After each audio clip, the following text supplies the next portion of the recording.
আমি মনে করি একজন মানুষের পক্ষে সমস্ত মানুষকে ভালো রাখা সম্ভব না। আমাদের যার যতটুকুই আছে তা নিয়ে আমরা এই অসহায় মানুষগুলোর পাশে এসে দাঁড়াই। আপনারা সবাই আমাদের পাশে থাকবেন, এই বৃদ্ধ বাবা মা প্রতিবন্ধী শিশুদের পাশে এসে দাঁড়াবেন।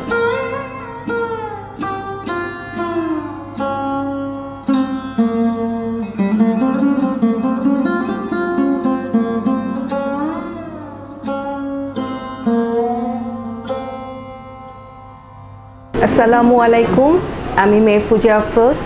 Child and old age care সেন্টারই আমি একজন সদস্য। গত 6 বছর ধরেই আমি এই প্রতিষ্ঠানের সাথে জড়িত। এখানে যে বাবা মা, ভাই বোন, প্রতিবন্ধী শিশু যারা রয়েছে তারা আপনার আমার মতোই কোনো না কোনো সন্তানের বাবা মা, ভাই বোন। আপনার আমার সামান্য সহযোগিতা স্বেচ্ছাদানে ভালো থাকতে পারে এই পরিবার থেকে ফেলে দেয়া অভিভাবকহীন, অসহায়, প্রতিবন্ধী শিশু ও বৃদ্ধ বাবা মারা। তো আমি মনে করি একজন মানুষের পক্ষে সমস্ত মানুষকে ভালো রাখা সম্ভব নয়। আপনার আমার এটা আমাদের দায়িত্ব। আমাদের যার যতটুকুই আছে তা নিয়ে আমরা এই অসহায় মানুষগুলোর পাশে এসে দাঁড়াই।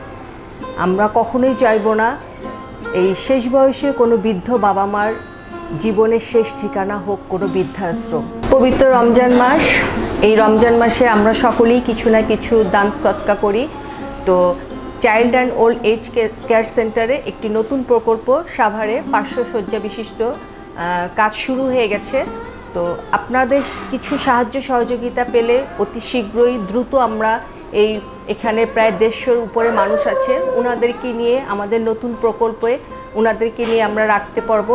আপনাদের সহযোগিতা পেলে এই 150 জন নয়, আরও 500 মানুষকে আমরা সাভারে এই মানুষগুলোকে ওখানে রাখতে পারবো। আশ্রমের পাশে আমাদের একটি কবরস্থান আছে এবং মসজিদ আছে।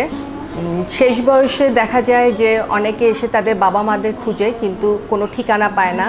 তো এই বাবা মাদেরকে আমাদের শেষ ঠিকানায় এই কবরস্থানে জায়গা দিতে পারবো, তাদের ছেলেমেয়েরা যাতে এসে তাদের বাবা মার একটা ঠিকানা খুঁজে পায়।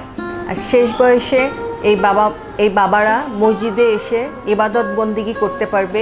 আপনারা সবাই আমাদের পাশে থাকবেন, এই বৃদ্ধ বাবা মা প্রতিবন্ধী শিশুদের পাশে এসে দাঁড়াবেন। সবাই ভালো থাকবেন, এই বাবা মা সবার জন্য দোয়া করবেন। আসসালামু আলাইকুম।